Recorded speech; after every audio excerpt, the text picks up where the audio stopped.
Salam alaikum wa rahmatullah. Donc on a été coupé. Khair, Inch'Allah. Donc je continue. Nous étions sur la question de la zakat al-mal. Zakat al-mal, donc comment Nouvelle Optique la distribue.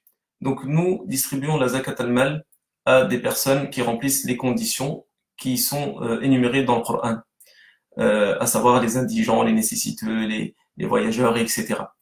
Donc pour ce qui est de sa distribution, nous la remettons telle quelle en main propre. Vous nous donnez 100 euros, 50 euros, 1000 euros. Ce sont de l'argent que nous allons remettre directement aux ayants droit de la zakat al-mal.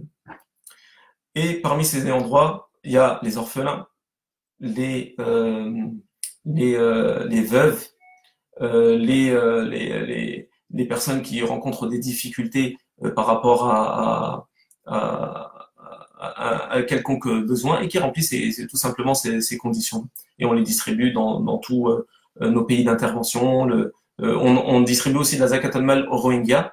Par exemple, les Rohingyas, qu'Allah subhanahu wa ta'ala les assiste, c'est un peuple, comme on voit, malheureusement, qui est un petit peu oublié et on attend toujours des nouvelles, des informations pour pouvoir après remettre un petit élan pour les aider, malheureusement. Et ça fait partie des qualités de l'être humain, c'est d'oublier. On oublie souvent, mais on demande à Allah Azza wa Jal de nous rendre utiles pour les personnes opprimées et aussi d'assister ces personnes-là. Donc ces zakat al-mal, on en donne aussi aux Rohingyas. Les Rohingyas, par exemple, qui sont près de 2 millions dans des campements, n'ont pas la possibilité de sortir pour pouvoir commercer ou pour travailler, etc. Donc là, pour ce cas-là précis, on prend la zakat al-mal avec des partenaires locaux, on recense les besoins des Rohingyas et là on achète ce qu'ils auraient pu acheter avec cette zakat al-mal.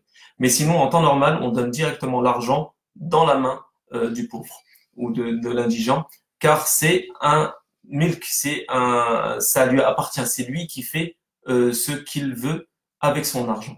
Et on sait très bien que quelqu'un qui est dans la nécessité va faire forcément quelque chose qui va dans le sens de combler cette nécessité, ce besoin. Donc ça, c'est pour ce qui est de la zakat al-mal. Donc les personnes qui nous demandent est-ce que je peux faire un puits ou un projet avec, la réponse, après avoir questionné des ulama, nous ont dit que non. Car le Coran Allah subhanahu wa ta'ala, à travers le Coran, a bien spécifié les catégories de personnes qui ont droit à cette zakat al-mal. Et les autres projets, on arrive à trouver des fonds autres que la zakat al-mal. Donc, tant qu'on n'a pas besoin de cette zakat al-mal pour réaliser des projets, là, on se doit de donner cette zakat al-mal aux indigents, aux nécessiteux et tous ceux qui font partie des catégories qu'Allah subhanahu wa ta'ala a énumérées dans le Coran. Et pour nous, c'est, Allahu alam, la meilleure manière de respecter les injonctions divines et bien sûr les recommandations et les indications du prophète sallallahu alayhi wa sallam à travers sa sunna. Pour ce qui est, maintenant, on reste dans le cadre de la zakat, c'est la zakat ou le fitr. À l'heure où je vous parle, nous sommes le 27e, on va rentrer dans la 27e nuit du mois de Ramadan 2019. Donc, bien sûr, là, la question qui se pose, c'est zakat ou le fitr. À quel moment on la sort, comment nous la sortons, qu'est-ce qu'on doit faire pour vous la donner, est-ce qu'on vous la ramène en riz, est-ce qu'on vous la ramène en blé, est-ce qu'on vous la ramène en date, est-ce qu'on vous la donne en argent, etc.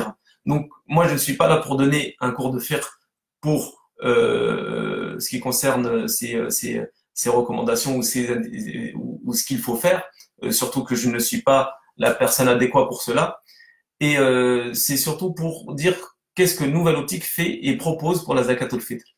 La zakat al-fitr, c'est une aumône déjà purificatrice pour tous les manquements que nous aurions par rapport à ce mois béni de Ramadan. Car nous ne sommes pas parfaits. Al-Kamal Lillah, Allah subhanahu wa ta'ala, c'est lui le parfait.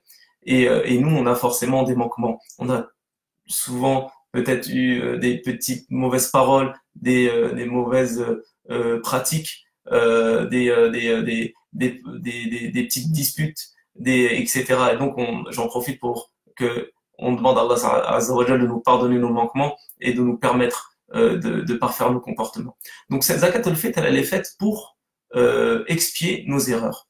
Et aussi, zakat al-fitr, c'est vous avez dedans le mot fitr qui s'accorde avec le fait de le fautour, le fait de manger. Et c'est un jour, le jour de l'Aïd, où tout le monde, toutes les personnes, toute la communauté musulmane ne doit pas ressentir la faim ce jour-là. C'est un jour de fête, un jour où tout le monde peut se procurer un repas, se préparer un repas. Donc le but, c'est de donner cette zakat-là en nourriture. Et à l'époque du prophète sallallahu alayhi wa sallam, le prophète sallallahu alayhi wa sallam, à son époque, il y avait de l'argent. Il aurait pu donner de l'argent pour s'il voyait des pauvres mais qui n'avaient pas forcément besoin de nourriture, il aurait pu leur donner de l'argent. Or, il ne l'a pas fait, il a sorti cela en nourriture. Surtout qu'aujourd'hui, vous allez avoir peut-être des personnes qui vont vous dire, mais ça c'est une manière arriérée de voir les choses, le temps a changé. À l'époque du prophète sallallahu alayhi wa sallam, c'est pas les mêmes pauvres qu'il y a aujourd'hui. Mais je vais vous dire que nous, on est moderne en fait. Pourquoi? Parce que c'est vrai qu'en France, il n'y aura pas forcément des facilités, et alors qu'il y en a, hein. Il y a des personnes en France qui ont vraiment besoin de denrées alimentaires, ils n'ont pas forcément les moyens de manger, mais de manière moderne, on va dire à ces gens-là que bah, puisqu'on est dans un temps moderne, et ben, alhamdoulilah, Allah subhanahu wa ta'ala nous a permis d'être en connexion avec l'étranger en un rien de temps. Donc on peut leur donner les fonds par voie bancaire pour qu'ils puissent acheter les denrées alimentaires pour des personnes vraiment là-bas qui souffrent de la famine. Donc là, vous allez avoir justement la possibilité de respecter le hadith du prophète sallallahu alayhi wa sallam tout en étant moderne. Après, pour le prix de la zakat al-mal, des personnes nous demandent, oui, mais moi, on m'a dit que c'était 5 euros, moi on m'a dit que c'était 7 euros, moi on m'a dit que c'était tant d'euros. Nous, on l'a fixé à 3 euros. Ces 3 euros, c'est en fait des mesures. En fait, le zakat al-mal à la base, ce sont des mesures de riz, des mesures de denrées alimentaires plutôt. Moi, j'ai dit riz, on va dire par réflexe parce que c'est du riz que nous offrons en Asie et en Afrique, mais ce sont des mesures, un sa', c'est-à-dire 4 c'est-à-dire 4 mesures de nourriture avec les mains comme ça. Donc, ces 4 mesures, en général, ils ont été, on va dire, pesées. Et par exemple, pour le riz, on est à 2 kg 300 jusqu'à 3 kg pour certains. Et voilà. Donc nous, on a tranché, on s'est dit, voilà, on va proposer à 3 euros 2,5 kg de riz. Et c'est ce que nous, on va faire avant Salat al-Eid. Parce que la condition sine qua non pour que cette zakat al-fitr soit acceptée, c'est de la sortir avant Salat al-Eid. Après, d'autres personnes nous questionnent en nous demandant, oui, mais on m'a dit que c'était mieux de la sortir 2 jours avant. Donc moi, je vais vous la donner que 2 jours ou 1 jour avant.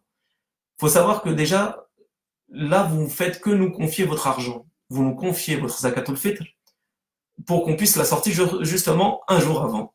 C'est-à-dire que vous nous donnez une wakala, une procuration. Vous nous donnez une procuration, vous nous dites, en fin de compte, indirectement, nouvelle optique, voilà ma zakat al-fitr, voilà de l'argent pour que vous puissiez acheter du riz ou des denrées alimentaires à donner à des personnes dans le besoin 1 jour, en tout cas avant l'Aïd, avant Salat al-Eid, 1 ou 2 jours avant l'Aïd. Et c'est ce que nous faisons, donc ça, c'était pour ce qui concernait la zakat al-fitr. Je regarde s'il y a des questions, je vois qu'il n'en a pas. Donc voilà pour la zakat al-fitr. Il y a une personne qui m'avait demandé pour la zakat al-fitr, je pense avoir Inch'Allah répondu, sauf si la personne dans ce que j'ai dit voit qu'il y a un point à rajouter, qu'elle n'hésite pas à m'en faire part. Donc ça, ce sont des questions un peu récurrentes au niveau des questions qui sont posées à Nouvelle Optique. Une autre question, c'est, voilà, j'aimerais bien financer un projet, mais je ne peux pas le payer en une seule fois. Est-ce que je peux le faire en plusieurs fois? Nous, pour des questions de gestion, on demande aux personnes de revenir vers nous dès qu'ils ont le budget pour ce projet. Pourquoi? Parce qu'on a plus de 20 000 donateurs, on va dire entre guillemets, à gérer les demandes, etc. Et du coup, si on a des personnes qui, de temps à autre, nous donnent un versement pour un projet quelconque, on a peur d'oublier ou de ne pas être assez efficace. Et le mieux pour nous, pour mieux gérer les choses, c'est que les personnes viennent dès qu'ils ont le budget réuni et nous dire, voilà, j'ai le budget pour tel projet ou tel projet, voici l'argent, voici le nom du projet que je veux lui accorder. Et nous, on va pouvoir faire le suivi de manière simplifier. Et pour des questions aussi, on nous en pose pas mal, mais des questions qui me viennent en tête comme celle-ci. Vous avez par exemple en combien de temps mon projet est réalisé. Donc nous, l'association Nouvelle Optique, à travers le site, vous pourrez voir qu'on s'engage sur un délai de 6 à 8 mois. Un projet est réalisable de 6 à 8 mois. Des fois, on nous demande à quelle date il va commencer. La date est aléatoire parce que la date de commencement des travaux dépend des travaux qui le précèdent. C'est-à-dire que comme nous, on donne plusieurs chantiers à nos partenaires, dès qu'ils ont fini un chantier, ils attaquent le deuxième, le suivant plutôt. Et pour ce qui est de la date, par exemple, si vous financez un projet aujourd'hui, on ne sera pas dans la capacité de vous dire à quelle date il va commencer, mais on s'engage sur un délai de 6 à 8 mois. Parce qu'avec l'expérience, on a vu qu'on était toujours dans ces délais, des fois plus tôt. Mais on préfère par sécurité dire ce temps-là. Pourquoi? Parce que même là-bas, il peut y avoir des conditions climatiques qui ne permettent pas de travailler, ou par exemple, comme la période de Ramadan, c'est des périodes où il fait très chaud, donc ils ne peuvent pas en même temps jeûner et en même temps faire forcément la réalisation de projet. Donc voilà, c'est aléatoire, mais on est toujours dans les 6-8 mois. Mais par contre, pour ce qui est des projets en général, hormis 2 projets, vous allez avoir la photo des premiers coups de pelle ou des premiers, on va dire, instigations aux travaux à la réalisation du projet en images on prendra le soin de vous envoyer. Les 2 projets en question où on ne fait pas forcément le suivi du début à la fin, c'est pas qu'on fait pas le suivi, c'est que en fait, ce sont des projets qui se réalisent rapidement à partir du moment où les travaux ont commencé. C'est les projets du Népal à 250 € et les projets du Cambodge à 280 €. En fait, ces 2 puits-là sont réalisés en une journée, voire une journée et demie. Donc du coup, au moment où ça commence, ils font le puits et ils nous envoient la photo du puits terminé. Donc c'est pour cela qu'on n'a pas forcément toutes les étapes des projets. Des fois, on nous les envoie, mais des fois, on les envoie pas parce que c'est pas tout le temps les mêmes personnes qui sont là et qui sont forcément équipées de téléphones. On vous rappelle que c'est des pays où il y a de la pauvreté, donc c'est pas tout le monde qui a un téléphone pour pouvoir nous envoyer le suivi. Tandis que nous, on a des personnes habilitées à prendre des photos, etc. Donc comme c'est des plus gros, dans les autres projets, c'est des plus gros projets, donc forcément, il y a un jour où il y a l'inauguration des premiers coups de pelle, un jour où il pourra aller prendre les photos des travaux, et un jour où il va pouvoir prendre la photo de l'inauguration. Donc là, c'est plus gérable, et là, ils sont des personnes que nous avons déléguées qui vont être qualifiées pour pouvoir les faire, et on fait le suivi donc par suivi mail, WhatsApp pour ceux qui veulent par WhatsApp, etc. Je regarde d'autres questions qui ont été posées. Salam, est-ce que vous recherchez des bénévoles? Cette question-là aussi est souvent posée, donc on a souvent de demandes de personnes qui veulent travailler de manière bénévole. Faut savoir une chose, c'est que aujourd'hui, le monde humanitaire et j'ai envie de dire musulman est très contrôlé entre guillemets. C'est-à-dire que aujourd'hui, de voir des personnes comme moi d'appartenance avec une appartenance religieuse et une pratique religieuse surtout musulmane avec notre apparence, on est tout le temps en train de se justifier plus que tout le monde et du coup on a beaucoup de contrôle et sous conseil de notre avocat il nous a suggéré de ne pas prendre de bénévoles pour l'instant. C'était un projet que nous avions car pour nous, on sait que ça serait bénéfique que des personnes viennent voir de leurs propres yeux nos travaux, mais ça va pas se faire dans l'immédiat parce qu'on attend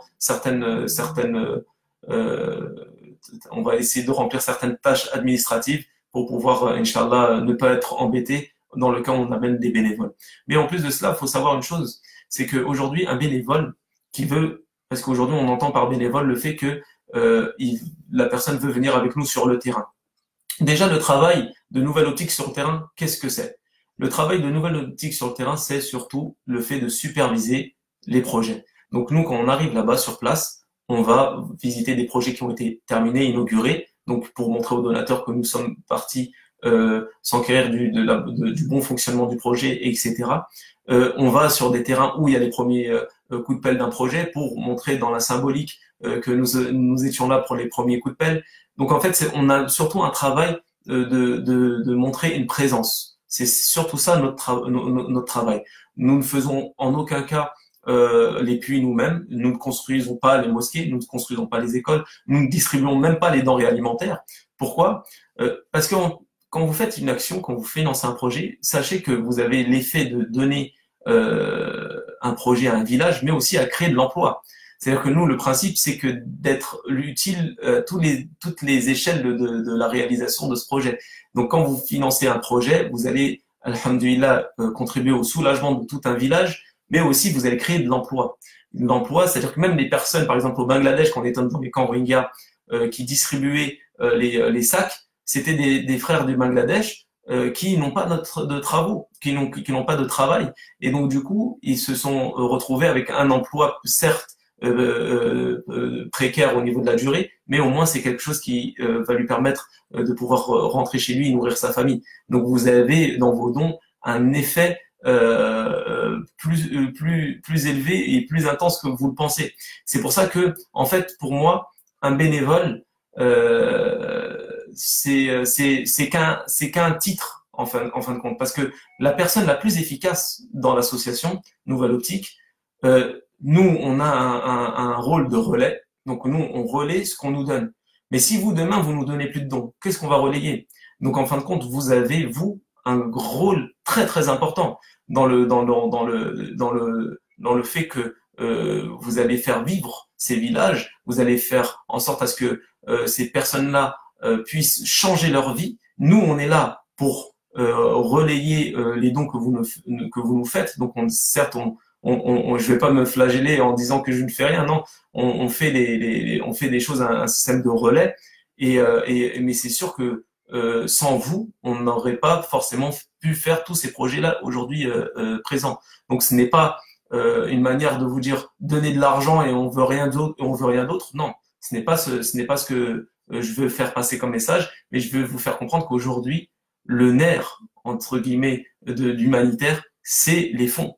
Les fonds, ce n'est pas négligé. Et d'ailleurs, je pense que la personne qui donne de l'argent fait beaucoup plus qu'un bénévole qui vient regarder ce qui se passe sur place. Pourquoi? Parce que le bénévole qui va venir sur place va coûter de l'argent, forcément. Lui-même va dépenser de l'argent pour pouvoir pallier à ses besoins sur place, ses nuits d'hôtel ou son billet d'avion, etc. Par exemple, si vous allez au Cambodge, et au Bangladesh, une mission, ça peut être une mission qui peut valoir 1500 euros. 1500 euros, vous faites un puits pour un village en Afrique de 500 habitants. Donc là, en fait, si on regarde le bénéfice de venir et le bénéfice de donner, bah, si vous venez avec ces 1500 euros là sur place, pendant 10 jours, vous allez constater, c'est vrai que ça va vous faire du bien au cœur, ça va être une expérience, et j'avoue que c'est quelque chose à vivre, Inch'Allah, si Allah subhanahu wa ta'ala le permet à tous, chacun d'entre vous, de pouvoir vivre cette expérience-là, c'est une bonne chose. Mais si on regarde les priorités, si demain vous avez le choix entre vouloir une expérience et changer la vie d'un village, je vous conseillerais, moi, en tant que acteur humanitaire, de changer la vie d'un village. Là, vous allez avoir beaucoup plus de mérite.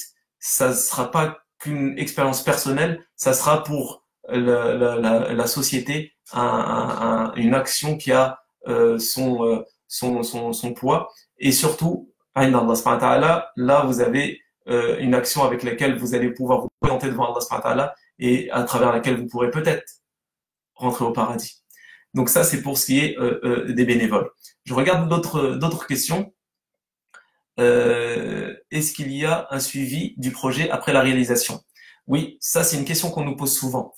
Le suivi de la réalisation. Comment cela se passe?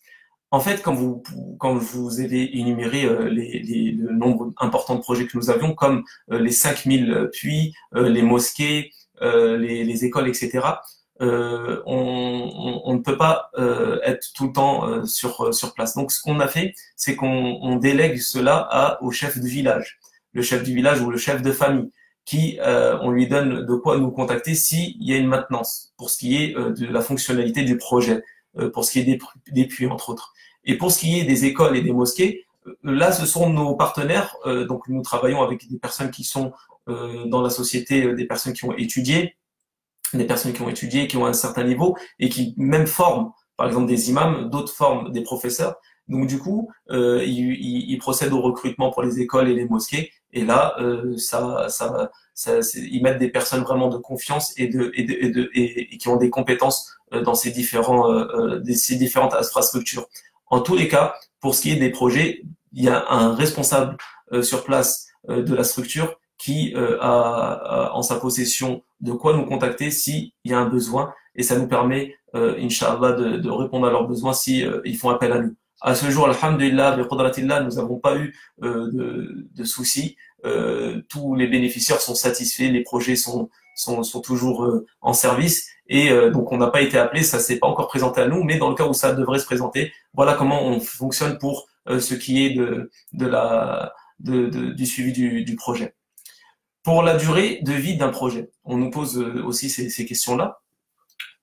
Donc déjà, moi j'ai une réponse que je donne des fois aux frères, aux sœurs, en guise de rappel. Ma réponse est, est-ce que moi ou vous serez capable de me dire combien de temps vous allez vivre? Ça, c'est une question à laquelle c'est une réponse qui ne peut pas être donnée, car c'est l'ilm al-ghaib, c'est la science de l'invisible.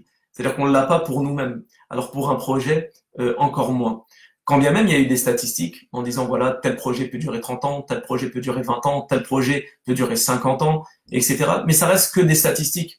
Parce que il se peut qu'un projet par la volonté d'Allah subhanahu wa ta'ala s'arrête, ou le puits s'effondre. Ça arrive que des puits s'effondrent. En tout cas, nous, comme je vous disais, on n'a pas eu de soucis, mais on a eu déjà des cas où des villages nous ont sollicité des puits parce que le leur s'était effondré.